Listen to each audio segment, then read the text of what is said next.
Hello everyone, before we begin today's video, I need your help. We've noticed that the channel is losing traction, and subscribing is one of the best ways you can help us. It's quick, free, and allows us to continue bringing you great content. Your support means everything. Let's keep this channel growing collectively.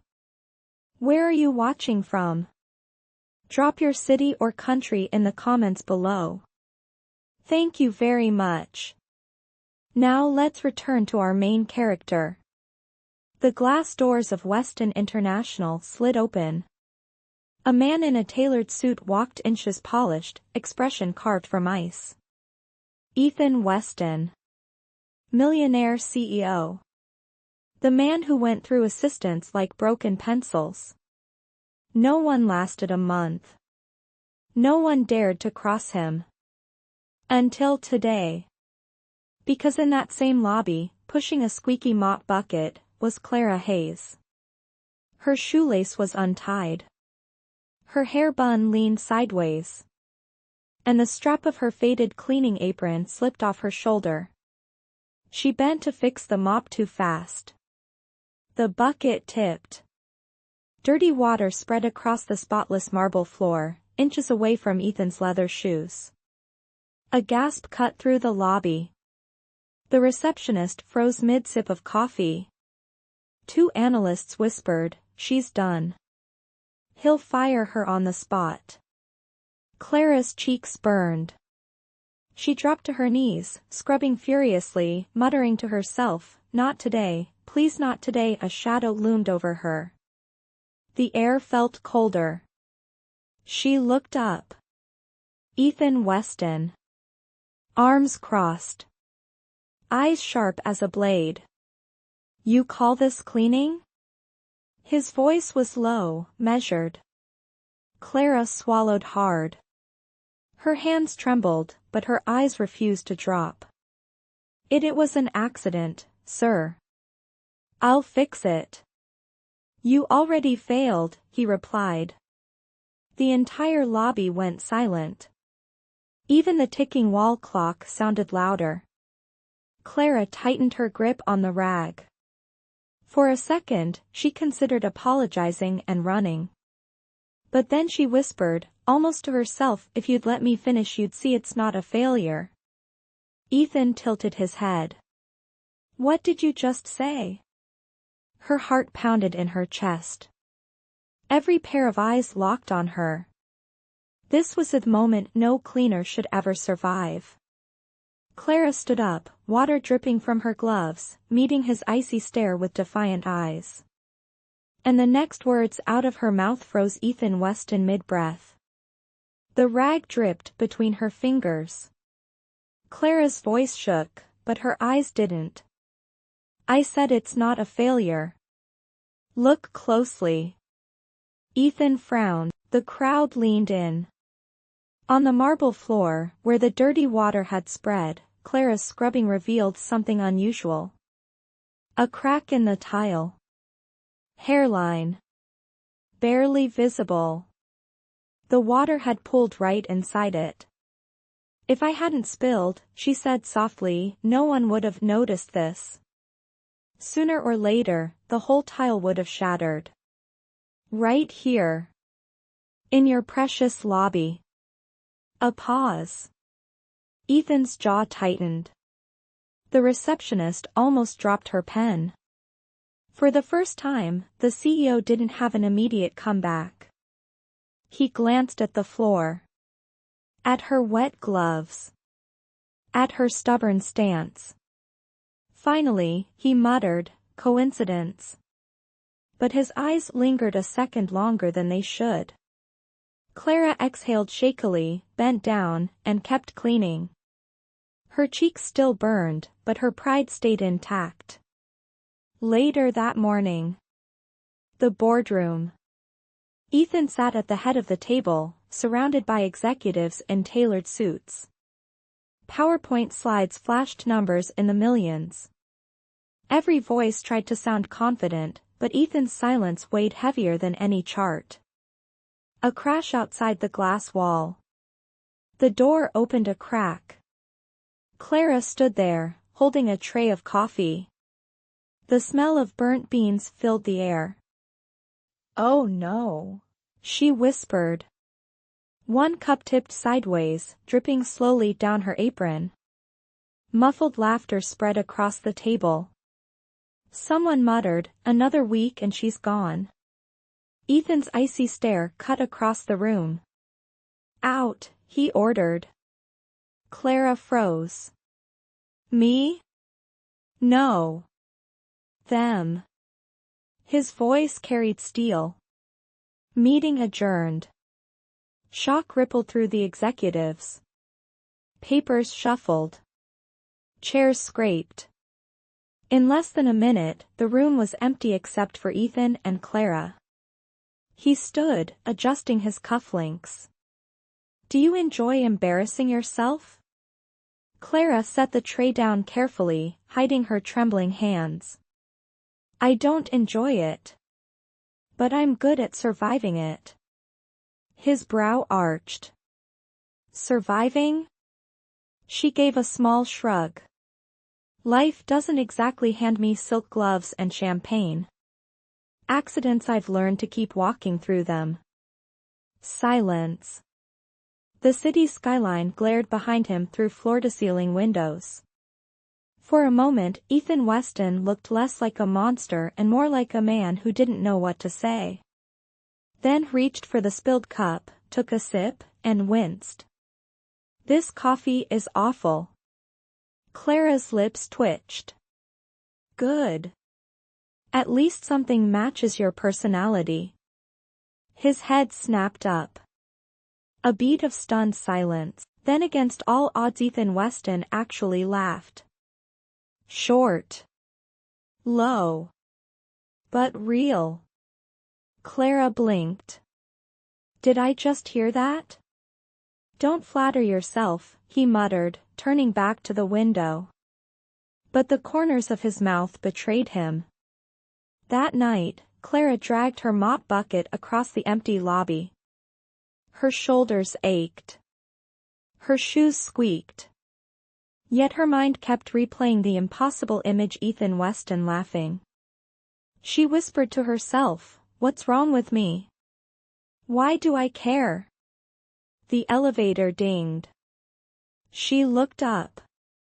Ethan stepped out, coat over his arm, phone pressed to his ear. His expression stone again. The laughter was gone. "Handle it." "I don't care how," he barked into the phone. His gaze shifted. Landed on her. For a second, his pace faltered. The call ended. He walked past her without a word. But just before the doors slid open to the night, he said, barely audible, "Don't quit." The doors closed. Clara stood frozen, mop in hand, heart racing. She didn't know if it was an order or a strange kind of encouragement. Either way, it left her staring at the empty lobby, whispering, "What are you doing to me, Ethan Weston?" The next morning, Weston International's conference hall buzzed with tension. Executives whispered. Phones rang off the hook. A multi-million-dollar contract with a European partner teetered on collapse. One missing signature. One faulty clause. Ethan Weston sat at the head of the long table, pen tapping against a leather folder. "Unacceptable," he growled. "We've wasted 2 weeks and millions in legal fees, and you still can't close the deal?" Lawyers shuffled papers nervously. One cleared his throat. "Sir, the clause is locked. No loophole. We save it." Ethan's glare could cut glass. His hand hovered over the folder, ready to slam it shut. A soft clink echoed from the back. Everyone turned. Clara Hayes, carrying her cleaning cart. Wide-eyed. Clearly in the wrong place. "Oh no," she muttered under her breath. Wrong floor. Her rag slipped from her hand and landed right on the polished table. Gasps filled the room. One lawyer sneered. Is this a joke? Get her out, wait. Ethan's voice sliced through the noise.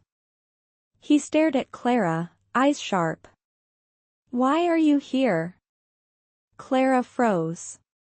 Her mouth moved before her brain caught up. I was just cleaning, Andu. She glanced down at the papers near her rag. Her eyes scanned the highlighted lines. She frowned. That's not locked, she said casually. Silence. The kind that sucked all oxygen from the room. 11 heads turned toward her. Ethan included. Clara blinked, realizing too late. Sorry. I didn't mean to, I'll go. But Ethan's voice stopped her cold. Repeat what you just said. Her throat tightened. She looked at him, then at the documents again. It's not locked. Whoever wrote this clause reversed the structure. See? It contradicts Section 14 of your own contract code. That makes it open to challenge. The lawyers erupted. That's ridiculous, she's not even trained, she's a janitor. Clara lifted her chin. Then prove me wrong. But if you check page 127 of the Federal Code, it's written exactly the other way around. Whoever drafted this got careless. Ethan rose from his chair. The room stilled. He walked slowly, each step echoing. Stopped right in front of her. Who are you? His voice was low, dangerous. Clara swallowed hard. Just a cleaner. Who happens to read at night when her son is asleep. Gasps again. The word son lingered in the air. Ethan's eyes narrowed. But there was something else now, something no one had seen before. Curiosity. Minutes later, the room buzzed again. Lawyers scrambled, flipping through codes, checking statutes. Whispers grew louder. She's right, it actually is ambiguous, this could save the deal. Finally, one lawyer turned pale. Mr. Weston, if argued correctly, her interpretation could hold in court. Ethan didn't move. His gaze never left Clara. For the first time, the mighty CEO looked unsettled. Like someone had pulled the rug from under his perfect marble floor. When the meeting broke, Clara wheeled her cart toward the door, cheeks flaming. She whispered, "Great, Clara. First you spill water, now you spill legal advice. What's next? Singing karaoke in the lobby?" But before she reached the door, Clara Hayes. She froze. Turned slowly. Ethan Weston stood there, tall, unreadable, hands in his pockets. The entire boardroom watched in silence. "You're not done here." His voice was firm. "You're coming with me." Her stomach flipped. What? He stepped closer. "Repeat every word you said." "In my office. Now." Her mop bucket squeaked against the floor as the entire room stared in disbelief. Clara's heart pounded like a drum. She followed him. Step by step, and for the first time since she started scrubbing floors at Weston International, she realized the man who terrified everyone might just be the one person she couldn't escape. The elevator doors slid shut behind them. Silence hung between Clara and Ethan. Her mop bucket squeaked awkwardly against the polished floor until Ethan snapped, "Leave that." She hesitated. "But, now." Her hands trembled as she let go. The bucket rolled back, bumping into the wall like a stubborn puppy. She followed him through a corridor of glass, each step echoing louder than her heartbeat. Inside his office, the world shifted. Floor-to-ceiling windows. A desk bigger than her entire kitchen table. Every detail screamed control. Power. Money. Ethan stood by the window, back turned. Sit. Clara perched on the edge of a leather chair, her damp shoes squeaking against the carpet. Her fingers twisted together in her lap. He finally turned. Explain. Her mouth went dry. Look, I didn't mean to interrupt. I was just cleaning, and not that. His voice cut sharp. Explain how a cleaner quoted contract law like a trained attorney. Clara blinked. Heat crawled up her neck. I read. That's all. Read what? His eyes narrowed. She swallowed. Books. Old textbooks. A professor in my neighborhood gave me a set when he moved.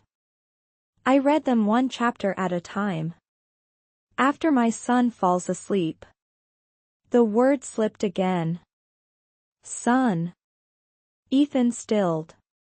You have a child. Clara's chest tightened. Yes. Noah. He's 6. The silence that followed was heavier than any scolding. Ethan's gaze softened for half a second then hardened again. You realize, he said slowly, that what you did today undermined 11 lawyers. Clara's lips pressed into a thin line. Maybe they needed undermining. His jaw flexed. Careful. But her voice steadied. Careful is how I've lived my whole life. Careful not to spill. Not to speak. Not to be noticed. And it never paid the bills. So forgive me if I don't apologize for seeing something others missed. Her words hung in the air. For the first time, Ethan Weston didn't look like he had an answer. He leaned back against the desk, studying her. You're either reckless or brilliant. Clara gave a humorless laugh. Why not both? A pause. Then something unexpected. The corner of his mouth twitched. Almost a smile. But it vanished as quickly as it came. He turned, picking up the contract. This deal is worth $80 million. If your observation is correct, you may have saved it. Clara blinked. Her chest rose and fell sharply. She hadn't thought about the number. She'd only seen the mistake.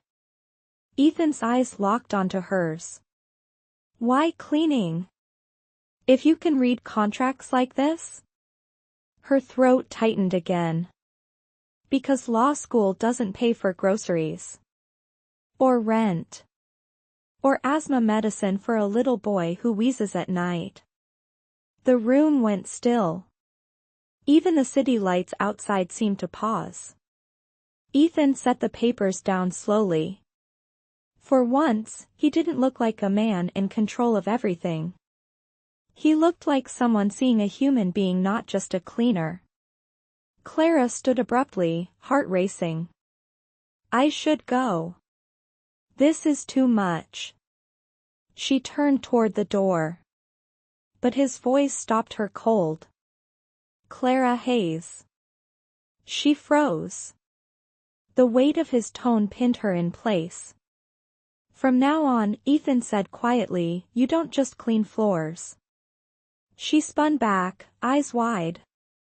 What do you mean? You'll sit outside my office. Watch. Listen. Take notes. I'll decide later if you're worth keeping. Her mouth dropped. You're making me your assistant? Temporary. Don't get ideas. His tone was clipped, but his gaze lingered a moment longer than it should. Clara swallowed hard. Half terrified. Half exhilarated. She whispered, "What if I fail?" Ethan Weston stepped closer, his shadow stretching over her. "Then you'll be like everyone else." A pause. "But something tells me you won't." That night, as Clara walked home through the city streets, her reflection in the shop windows looked different. Her uniform was still wrinkled. Her shoes still squeaked. But for the first time in years she felt seen. She whispered into the night air, almost to herself, "Noah, maybe this is our chance." Yet deep inside, fear and excitement tangled in equal measure. Because stepping into Ethan Weston's world meant one thing: nothing would ever be simple again. The next morning, Clara Hayes sat at a desk that looked more like a control station than a workplace. Right outside Ethan Weston's office, a stack of files towered in front of her. 3 phones blinked at once. And a digital calendar glared at her like a puzzle designed to destroy soul. She muttered, "So this is what rich people call a job." Then added under her breath, "I miss my mop." At exactly 8:15, the glass door swung open. Ethan Weston stepped out. Crisp suit. Cold eyes. He barely glanced at her. "Conference call in 10 minutes. Don't screw it up."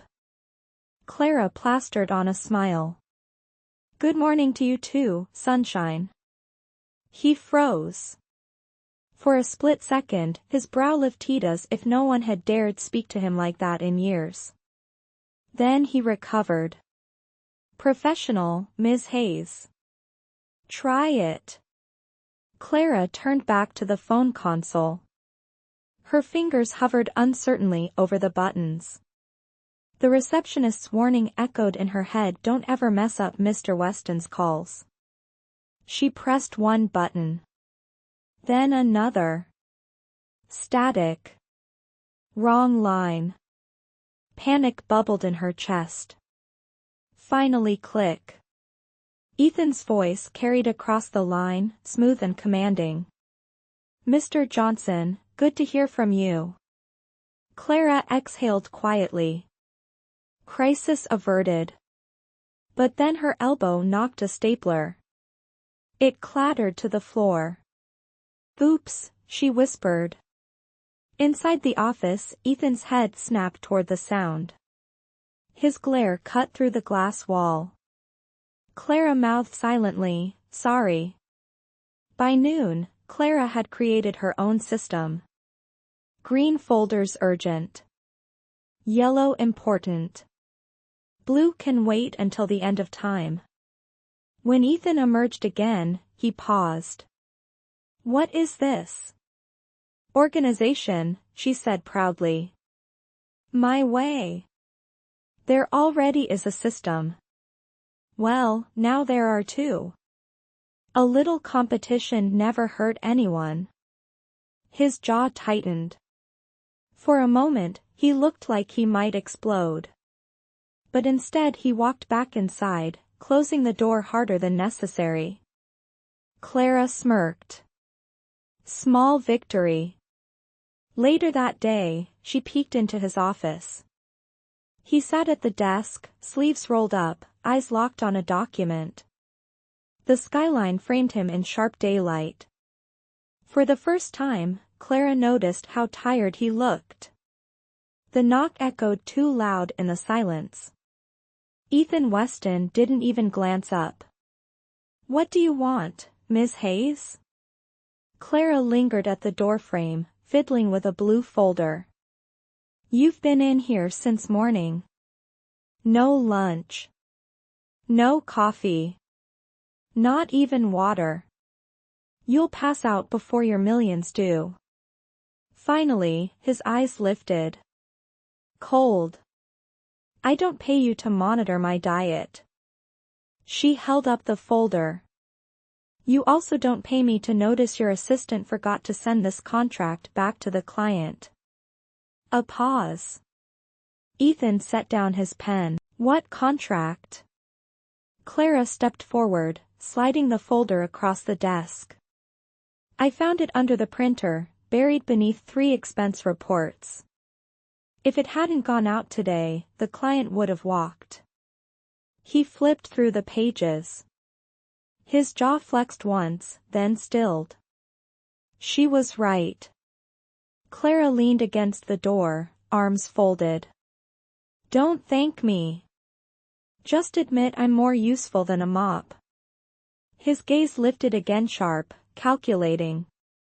But for the briefest moment, something softer flickered there. An hour later, Clara sat outside his office, reorganizing files into her colorful system. Green, yellow, blue. Her own private rebellion against his rigid world. The phone rang. She snatched it up.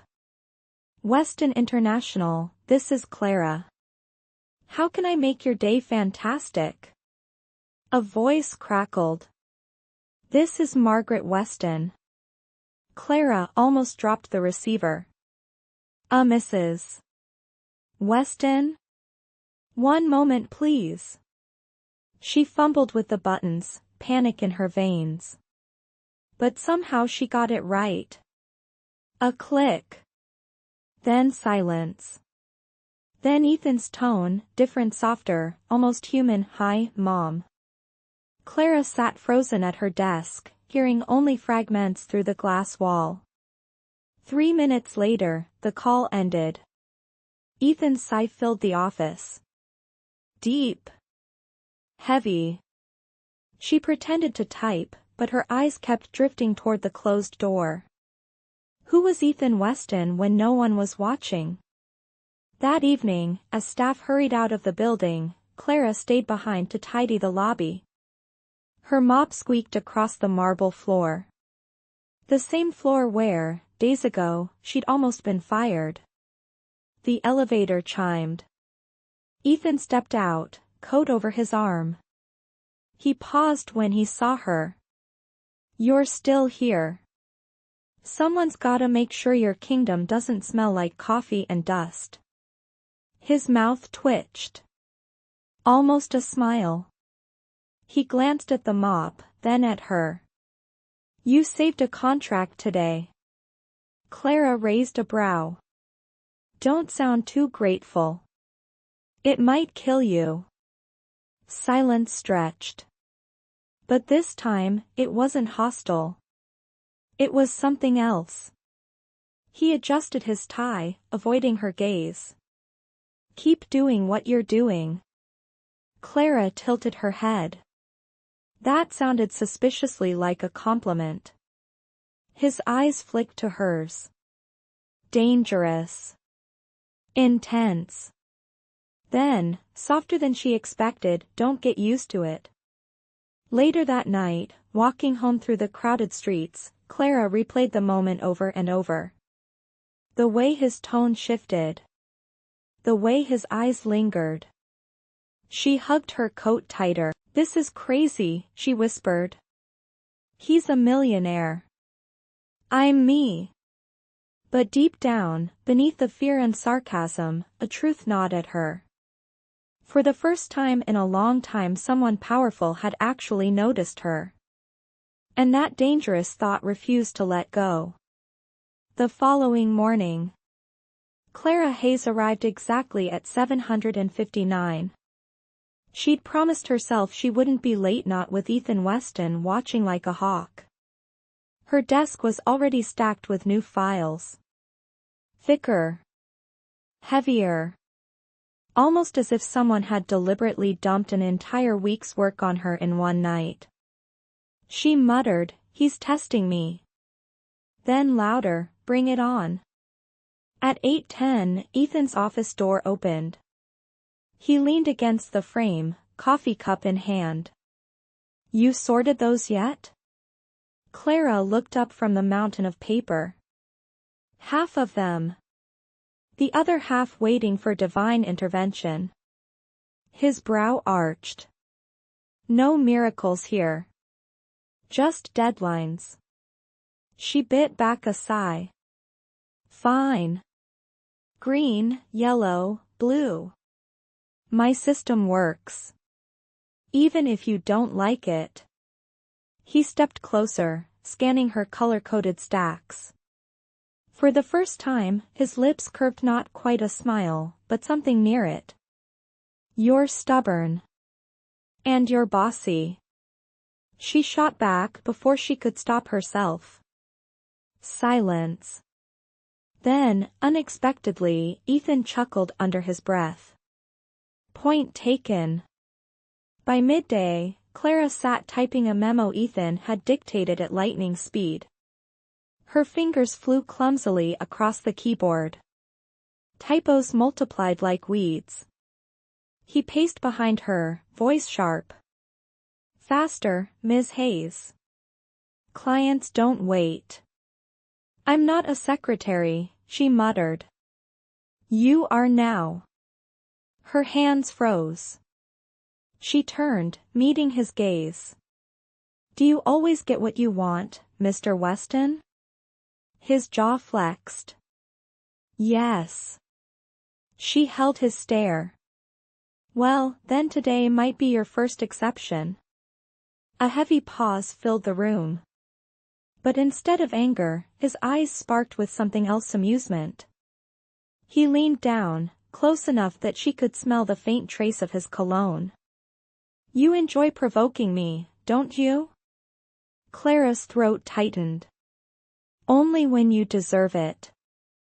That evening, a storm rumbled outside the glass tower.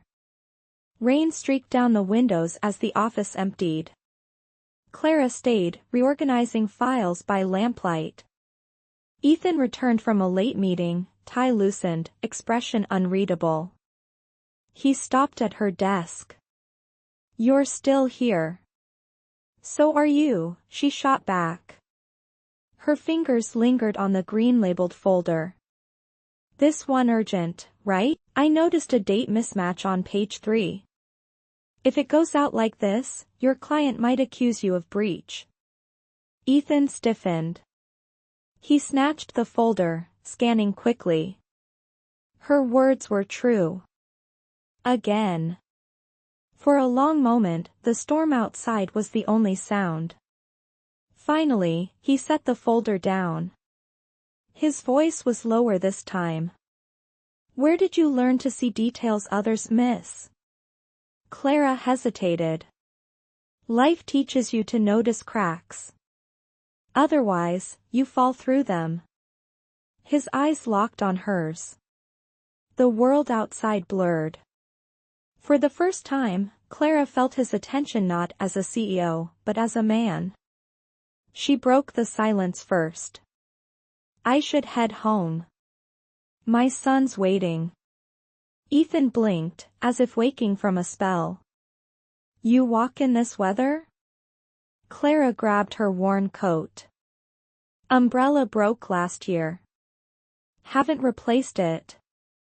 Without a word, he reached into his briefcase and pulled out a sleek black umbrella. He held it out. Clara stared. What's this? Consider it a loan. She shook her head. I can't take things from you. You already did, he said quietly. You took my attention.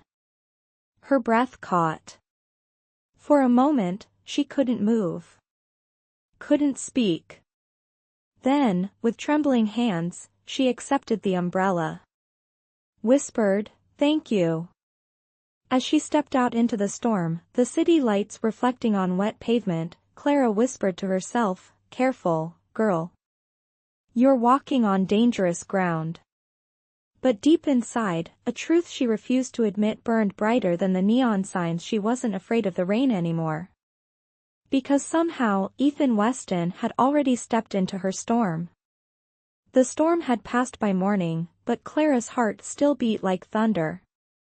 She walked into Weston International with damp shoes and a nervous smile, the sleek umbrella tucked carefully under her arm.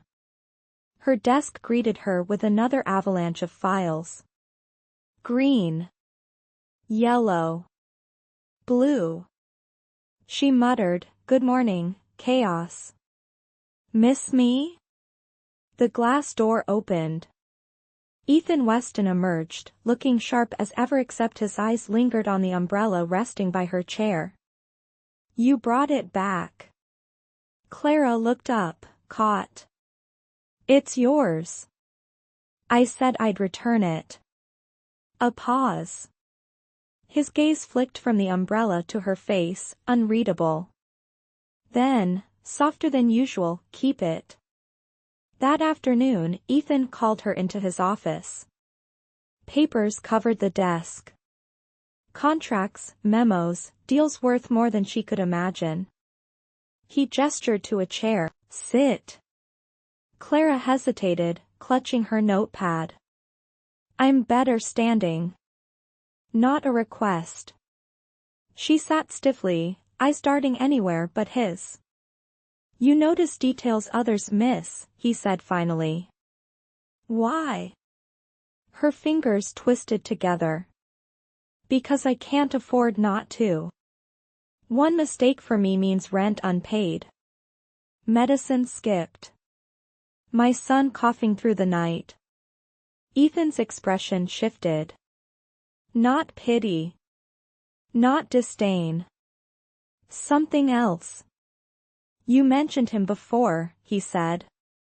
"Your son. Noah, right?" Clara nodded, throat tight. "He's 6. Asthma. Loves dinosaurs more than sleep. Thinks cheese sandwiches are a food group." A small laugh escaped her lips before she could stop it. Then her face fell again. "His treatments cost more than I make scrubbing floors. So I read contracts at night, hoping one day maybe I'll find my way back to law school." Silence stretched. The city skyline loomed behind Ethan, but his eyes never left her. Finally, he leaned back. "Why didn't you finish school?" Clara's chest tightened. "My ex. He left before Noah was born. Books don't feed babies. Cleaning did." The words dropped heavy between them. For once, Ethan Weston didn't have a sharp reply. Instead, he said quietly, "You sacrificed everything." Clara looked down. "Not everything. I still have Noah. He's the reason I get up. Even when I want to stay down." Her voice cracked, but she forced a smile. "Sorry. You didn't sign up for a sob story with your coffee." But Ethan didn't look annoyed. He looked unsettled. Like her words had cracked something beneath his polished armor. Later that evening, as Clara gathered her things, she found Ethan still at his desk, staring at the same page for far too long. She hesitated at the door. "Good night, Mr. Weston." He didn't answer right away. Then his voice came low, almost reluctant, "Clara." She froze. He rarely used her first name. "You're not invisible here." Her breath caught. She turned, meeting his gaze through the dim light. For the first time, she didn't see the ruthless CEO. She saw a man who just maybe understood what it meant to carry too much alone. On the train ride home, Clara sat with her head against the window, city lights flashing by. Her reflection stared back, tired but alive. She whispered, "Don't fall for this. He's your boss. He's impossible. He's Ethan Weston." But deep inside, no matter how much she denied it, something dangerous had already begun. Respect. Curiosity. And the faintest spark of something her heart hadn't felt in years. Hope.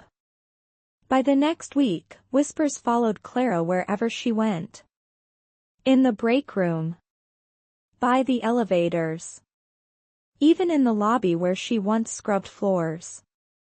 She's just a cleaner. How did she land a desk outside his office? Bet she won't last a month. Or maybe she's lasting because you know. The laughter that followed stung sharper than bleach in a cut. Clara kept her head down, pretending not to hear. But inside, her stomach twisted. At noon, she carried a stack of files into Ethan's office. His eyes flicked up immediately. You're pale. Something wrong? She forced a smile. Just a stomach ache. Probably your coffee. His brow arched, but he didn't press. Instead, he signed a paper, then glanced at her again. You're not here to make friends. Ignore the noise. Her smile faltered. How do you know there's noise? Because I pay attention. More than people think. For a moment, his tone softened. But then the mask returned, and he buried himself in work. Later that afternoon, the storm hit. Not the weather. The boardroom. Ethan brought Clara along to take notes her first real test. Executives sat around the long glass table, eyes narrowing as she entered.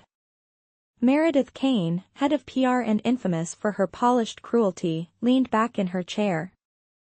Oh. Mr. Weston, did we hire new staff or new entertainment? A few chuckles rippled around the table. Clara's cheeks burned, but she straightened her notepad. I'm here to take minutes. Meredith smirked. With what qualifications? Windex and a mop? The words hit harder than expected. But before Clara could reply, Ethan's voice cut through like thunder. She's with me. The room froze. His tone wasn't loud, but it carried weight. Enough to silence even Meredith. Clara's pen shook slightly as she wrote, but her heart raced for a different reason. Ethan Weston had just defended her. Publicly. After the meeting, she rushed out, desperate for air. In the corridor, she pressed her back against the cool glass wall. Why did he say that? Why would he, Clara? She jumped. Ethan stood a few steps away, hands in his pockets, gaze steady. You did fine, he said simply. Fine? She laughed nervously. I dropped my pen twice. And I spelled revenue wrong. His mouth twitched. But you stayed. That matters more than spelling. For a moment, their eyes locked. No titles. No roles. Just two people standing in a hallway too quiet for excuses. That night, as Clara left the building, the whispers returned. Two analysts passed by, snickering. She's only still here because the boss has a thing for her. Poor girl probably thinks it's real. Clara froze, the words lodging in her chest like glass. She walked faster, clutching the umbrella Ethan had given her. Her voice cracked in the empty street. Don't believe it. Don't you dare believe it. But deep down, doubt gnawed at her. Because when Ethan Weston had said she's with me, she hadn't wanted it to be just protection. She had wanted it to mean something more. The next morning, the office air felt heavier than usual. Whispers had spread like wildfire overnight. By the time Clara reached her desk, a small group of employees were already gathered near the coffee machine, voices just loud enough for her to hear. She'll trip on her mop and fall right out of that chair soon enough. Or maybe she's planning to mop her way to his penthouse. Laughter followed. Clara set her bag down quietly, her hands trembling just enough to rattle her pen cup. She forced a breath, whispered to herself, "You've survived worse." At 10 a.m., Ethan called for a briefing. Clara walked into the conference room, notepad in hand, only to feel the sting of Meredith Kane's eyes sweeping over her like a blade. "Miss Hayes," Meredith said sweetly, "could you fetch us coffee before we start? Or is that too menial now that you're special?" The room chuckled. Heat crept up Clara's neck. Before she could answer, Ethan's voice cut in. "Meredith. Enough." The laughter died instantly. Every eye turned to him. Ethan's jaw was tense, his eyes colder than glass. "She's here to take minutes, not your orders. Try focusing on your own work." Clara's chest tightened. She scribbled on her notepad furiously, pretending not to feel every heartbeat echo through her. After the meeting, Clara ducked into the hallway, desperate for air. She leaned against the wall, fighting tears. But footsteps followed. "Clara." She turned, startled. Ethan stood there, his expression unreadable. "Don't let them get to you," he said. Her voice shook. "Easy for you to say. You've never been the joke in the room." He hesitated, then stepped closer. His voice dropped. "You think I don't know what it's like to be underestimated? To be dismissed?" Clara blinked, stunned. "You? You're Ethan Weston. You're a name," he cut in. "A bank account. None of that changes the fact that people still wait for me to fail. Every single day." His words landed heavy, unexpected. For the first time, Clara saw not the billionaire CEO but the man carrying his own invisible battles. The elevator dinged nearby, breaking the moment. Clara straightened quickly. "I should get back to work." But as she turned, Ethan's hand brushed her arm. Not firm. Just enough to stop her. "Clara." Her breath caught. The distance between them shrank to inches. His eyes lingered longer than they should. "You're not alone in this." Her chest tightened. It wasn't just protection. It wasn't just business. For one terrifying, thrilling second it felt real. That evening, as Clara packed her things, Meredith passed by her desk. The PR director's smile was sharp as glass. "Careful, dear. Men like Ethan Weston don't rescue, they replace. Don't get too comfortable in that chair." Clara's grip tightened on her notebook. Her voice, low but steady, funny. "I thought comfort was your department. With all those cushioned lies you tell investors." Meredith's eyes narrowed, but before she could reply, Ethan's door opened. He'd heard. Silence thickened the air. Ethan's gaze swept over Clara. A flicker of something unguarded flashed in his eyes' pride. Then his expression smoothed back into the CEO mask. "Ms. Hayes. In my office. Now." Clara's heart pounded as she followed him in, every step echoing louder than the last. Because beneath the harsh tone, she knew the truth. Ethan Weston wasn't just protecting her anymore. He was fighting himself and the feelings he could no longer hide. The next week began with headlines. Weston International had been dragged into a minor scandal, an anonymous leak about sensitive negotiations with a European investor. The board was furious. The press was circling like sharks. And somehow, Clara's name got whispered into the storm. In the break room, she overheard it first. Two executives leaned close, voices sharp but hushed. "She's the outsider. The perfect weak link." Exactly. A cleaner turned assistant? Who else could have slipped something without notice? Clara's stomach dropped. She nearly dropped her coffee, her hands trembling. When she stepped into the hall, more eyes followed her than usual. Some curious. Some cruel. And a few accusing. By noon, Ethan summoned her into his office. His face was unreadable, sharper than she'd ever seen. The contract in his hand shook ever so slightly. Tell me you had nothing to do with this. Clara froze. What? The leak. His tone was ice. Confidential files, dates, clauses. You had access. Her throat tightened. I took notes. I didn't leak anything. Why would I? Because you need money. His words cut deep, colder than the rain outside. Clara's heart cracked in her chest. Her voice trembled. You think I'd sell you out? After everything? His jaw tightened, but he didn't answer. She stepped forward, eyes blazing with hurt. I told you about Noah. About my life. You were the first person I trusted in years. And now you think I'd betray you for cash? Ethan turned away, staring out the window at the skyline.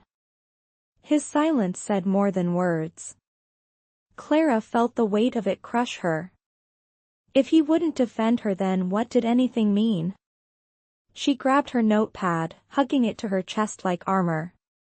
Fine. Believe what you want. You're the millionaire, after all. You always get to decide who's guilty. She marched out before the tears could fall. The office buzzed with whispers as she passed. Her chest burned, but she held her head high. By the time she reached the elevator, her legs nearly gave out. Inside the empty metal box, the tears finally broke free. She whispered to her reflection in the polished steel, I should have known better. Hope was the real mistake. That night, Ethan sat alone in his office. The city glowed beneath him, but his desk felt colder than ever. Meredith Kane's voice echoed in his memory, Clara Hayes doesn't belong here. She's reckless.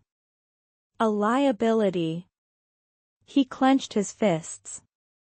Part of him wanted to believe Clara. Another part trained to trust no one, kept whispering doubt. But as the hours dragged on, one thought refused to leave him, the look in her eyes when she said, You were the first person I trusted. Meanwhile, Clara walked the dark streets home, Noah's hand clutching hers.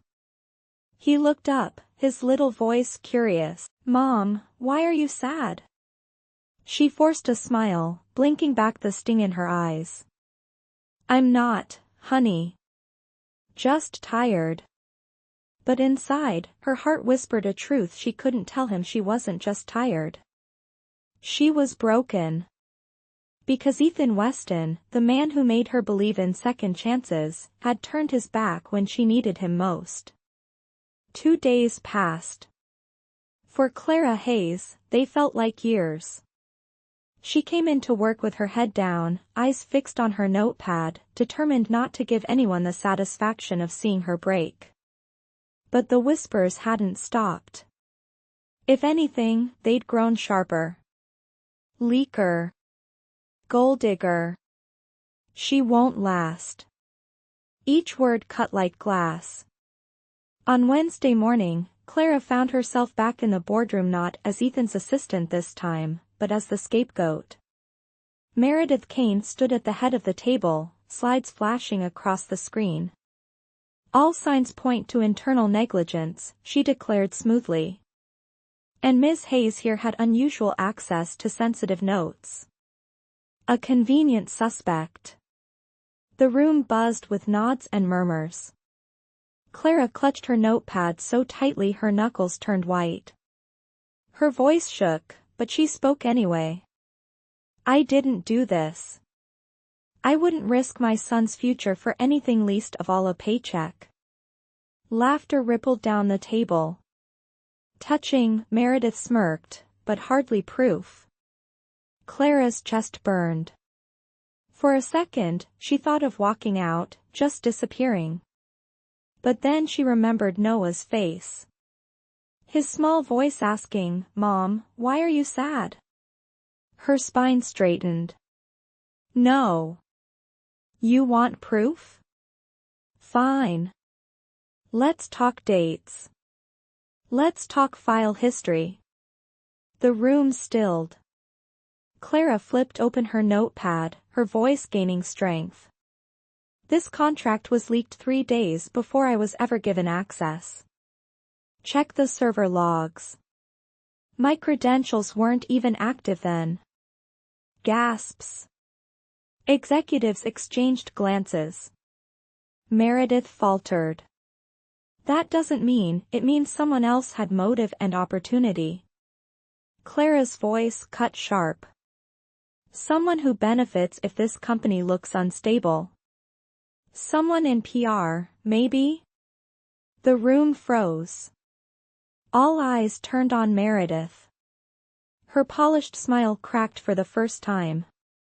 At the head of the table, Ethan Weston sat motionless. His eyes locked on Clara, unreadable. Then his assistant rushed in, breathless. "Sir, we traced the leak. It came from an encrypted account linked to Kane Media." The silence that followed was deafening. Meredith's face drained of color. That's absurd, but no one believed her anymore. Clara's chest heaved, her heart pounding. She had done it. She had cleared her name. But instead of triumph, all she felt was exhaustion. She turned toward the door, not waiting for applause. "Clara." The voice stopped her. Low. Heavy. She turned slowly. Ethan Weston was on his feet, his gaze fixed on her. For the first time in days, his mask cracked. And in his eyes something she hadn't seen before. Regret. "I was wrong." The words were quiet, but they rolled through the room like thunder. Executives shifted uncomfortably. No one had ever heard Ethan Weston admit fault. Clara swallowed hard, her throat burning. She whispered back, "Yes. You were." And then she walked out, her head high, leaving a stunned boardroom man, a billionaire CEO who had just realized the cost of doubting her. That night, Ethan sat alone in his office, the city lights glaring behind him. Her words echoed in his mind. "You were the first person I trusted in years. And now you think I'd betray you?" He pressed his hands against his temples. For the first time, numbers, deals, and contracts meant nothing. Because the one thing he'd built his empire on, control, had slipped the moment Clara Hayes walked out that door. And this time, he wasn't sure he could get it back. The next morning, Clara Hayes walked into Weston International with her chin high and her chest tight. She wasn't just the poor cleaner anymore, she was the woman who exposed the truth. But victory tasted bitter. Because Ethan Weston's doubt still clung to her skin like smoke. By noon, the office buzzed with unusual activity. Assistants rushed, executives whispered, PR staff darted in and out of the lobby. Clara frowned. "What's going on?" No one answered. Until Meredith Kane, pale and furious, stormed past with security at her side. Her badge was stripped. Her reign of polished cruelty over. The staff erupted in murmurs. But before Clara could process it, her name echoed across the lobby. Clara Hayes. She froze. Ethan Weston stood at the top of the grand staircase, every eye drawn to him. And he was looking only at her. He descended slowly, his presence commanding the room into silence. When he reached her, he didn't lower his voice. Instead, he spoke loud enough for the entire company to hear. I owe you an apology. The air stilled. Executives gawked. Assistants gasped. No one had ever heard Ethan Weston admit weakness, let alone in public. Clara's breath caught. Her voice trembled. You don't need to. Yes. I do. His eyes never left hers. I doubted you when I should have defended you. You saved this company from a traitor. And you reminded me that integrity isn't bought, it's lived. A lump rose in her throat. Her chest ached with too many emotions at once. But Ethan wasn't finished. He pulled a slim folder from under his arm, holding it out to her. This is for you. A full scholarship. Any law school you choose. Paid in full by Weston International. Gasps rippled through the lobby. Clara's hands shook as she took the folder. Why? She whispered. His gaze softened, just enough for her to see the man behind the mask. Because I believe in second chances. And because I believe in you. For a long moment, she couldn't move. Couldn't breathe. Every eye in the building burned on her. But all she saw was him. Finally, she found her voice. This doesn't erase what you said. His jaw clenched, but his eyes held steady. I know. That's why it's not charity. It's faith. The kind I should have had in you all along. The silence that followed was louder than applause. For the first time, Clara saw Ethan Weston not as a billionaire CEO but as a man willing to risk his pride for her. That night, she walked home with Noah at her side, the folder tucked under her arm. Her son's eyes widened as she explained, his small hand squeezing hers. Mom, does this mean you can be a lawyer again? Her throat tightened. Maybe, baby. Maybe it does. Noah grinned, gap-toothed and innocent. Then Mr. Weston isn't so bad after all. Clara laughed softly, shaking her head. Don't get ahead of yourself. But as they crossed the street under the city lights, her heart whispered the truth she wouldn't say aloud. Ethan Weston wasn't just changing her life. He was changing her heart. The lobby scene replayed in everyone's whispers for days. Ethan Weston, the untouchable CEO, had apologized. Not just in private but in front of the entire company. And for Clara Hayes, life hadn't been the same since. At first, she tried to keep her distance. She buried herself in notes, files, and endless color-coded folders. She told herself the scholarship was just gratitude. Professional. Logical. Nothing more, but every time Ethan's gaze lingered across the office, her heart betrayed her. Every time his voice softened just slightly, her walls cracked. One evening, the office had emptied. The city glowed outside the glass tower, neon reflecting off wet streets. Clara was gathering her things when Ethan's voice stopped her. Clara. She turned. He stood in his doorway, jacket off, sleeves rolled up, looking more human than billionaire. Walk with me. They ended up on the rooftop terrace, the wind carrying the faint scent of rain. For a while, they stood in silence, the skyline stretching around them. Finally, Ethan spoke. I built this company to prove something. That I wasn't just my father's son. That I could control everything. Clara watched him quietly, sensing the weight behind his words. But then you walked in, he continued, with your mop, your chaos, and you shattered that control in ways I didn't know were possible. Her heart thudded painfully. Ethan, he turned to her, eyes raw, stripped of the armor he wore with the world. I doubted you when you deserved faith. I hurt you when you trusted me.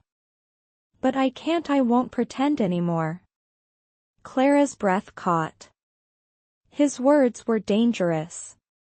Because they were exactly what she had secretly longed to hear. She stepped back, shaking her head. This isn't a fairy tale. You're a millionaire CEO. I'm a poor single mom. The world won't let us. I don't care about the world, Ethan cut in, his voice fierce. I care about you. The rooftop went still. The city noise faded. Only the sound of her heartbeat remained. Clara's throat tightened. Her voice trembled. You think it's that simple? No, he admitted. It's complicated. Messy. Risky. But every part of me knows it's real. For a long moment, she said nothing. Her eyes shimmered with unshed tears. Then, slowly, she let out a shaky laugh. You're impossible. Ethan's lips curved. So are you. And in the quiet glow of the city lights, Clara did something she never thought she'd dare again. She let the walls fall. Her hand slipped into his. Warm. Solid. Real. Ethan's breath hitched, his grip firm but careful. As if he finally held something he couldn't afford to lose. The rooftop door creaked behind them. Voices carried faintly from inside the world waiting to judge, to whisper, to tear them apart. Clara squeezed his hand. Tomorrow, they'll talk. They'll say I don't belong here. Ethan's jaw set, his voice steady. Then let them talk. Because for the first time I know exactly who does belong by my side. Clara's chest ached, but this time it wasn't from pain. It was from hope. From the terrifying, beautiful truth she could no longer deny. That night, as she walked home under the umbrella he'd once given her, Clara whispered to herself, maybe fairy tales don't look perfect. Maybe they look like this, messy, risky but real. And for the first time in years, her smile reached her eyes. The whispers returned the next morning. Not cruel this time. Not sharp. But curious. Employees watched as Clara Hayes walked beside Ethan Weston through the lobby, her steps steady, her hand brushing his just slightly, a silent truth spoken louder than words. Some gasped. Some smiled knowingly. And for the first time, Clara didn't shrink from their eyes. At noon, Ethan gathered the entire staff in the atrium. Executives, assistants, interns, every corner of Weston International filled with murmurs. He stepped forward, every inch the powerful CEO. But when he spoke, his voice carried something different. Something warmer. 2 weeks ago, this company nearly lost a critical deal. 11 lawyers couldn't find a way forward. One woman did. Eyes turned toward Clara. Her cheeks burned, but she stood tall. She wasn't a lawyer. She wasn't even hired to be an assistant. She was a cleaner. And she saved us. Gasps rippled through the crowd. Ethan continued, his gaze locked on hers. Her name is Clara Hayes. And if anyone here doubts her place in this company or in my life, they'll have to answer to me. The room went silent. Then, one by one, people began to clap. Slow at first. Then louder. Stronger. Until the atrium thundered with applause. Clara's chest tightened. Tears pricked her eyes. For years, she had been invisible. Today, she was seen. She whispered to herself, this is real. This is mine. That evening, Ethan drove her home for the first time. The car stopped in front of her modest apartment building, its bricks worn but familiar. Noah burst out the door, backpack bouncing. Mom! Clara knelt, catching him in her arms. Her son's laugh filled the night air, pure and untouchable. When Noah noticed Ethan, his eyes widened. "You're the boss guy." Ethan's lips twitched. "That's one way to put it." Noah grinned. "Mom says you're impossible." Clara's face flushed. But to her surprise, Ethan really laughed. "Well," he said, glancing at Clara, "she's not wrong." Later, as Noah ran inside, Clara lingered by the doorway, the city lights glowing behind her.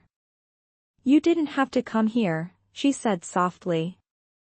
Ethan stepped closer, his eyes steady. "Yes. I did." Her throat tightened. "This doesn't erase the doubts. Or the hurt." "I know." His voice was low, firm. "That's why I'm not asking for forgiveness. I'm asking for a chance. To prove every day that I was wrong about you and that I'll never doubt you again." Tears blurred her vision. For years, life had only taken from her. Now, it was offering something she never thought she'd have again: love. Clara's voice trembled. "You're still impossible." Ethan smiled. "Then maybe impossible is exactly what we need." And in that quiet moment, beneath the hum of the city, Clara let herself believe. Not in fairy tales, but in something better: real, messy, hard-earned love. The next morning, headlines read: "Millionaire CEO and former cleaner turned assistant make waves at Weston International." From mob to boardroom, Clara Hayes wins more than just a job. Clara closed the paper, shaking her head. But she couldn't stop the smile tugging at her lips. Because this time, the world wasn't mocking her. It was finally seeing her. And as she walked into the building, Ethan at her side and Noah waiting at home with hope brighter than the city lights, Clara whispered the words she never thought she'd say: "I belong here." The circle had closed. The poor cleaner had stepped into the limelight, and this time, she wasn't stepping out. The end.